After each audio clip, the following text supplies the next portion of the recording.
games night at Lòchran. A games night at Lòchran. A games night at Lòchran. Games night at Lòchran. Wel, Oidhche Gheamaichean-Bùird. Oh, aye. It'll be a first to group long. Aye.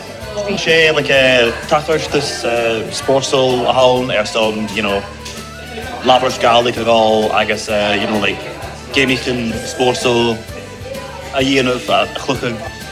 Oh, Lord, you're warm. Agus dé ha ma múdír. Na dunne agus na Gheamaichean.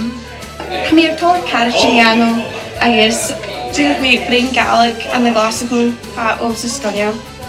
Yes, I love it. It's just being put into the situation where even if I don't understand everything that everyone's saying, I do hear a lot more Gaelic. I hear different phrases and different turns of phrase and what I would on Duolingo. Even though they know my level of Gaelic, they will speak to me in Gaelic and they'll help me if I don't understand. Everyone's really patient with me and give me a lot of help with my grammar, but without getting into trouble. Seriously, Ulaidh!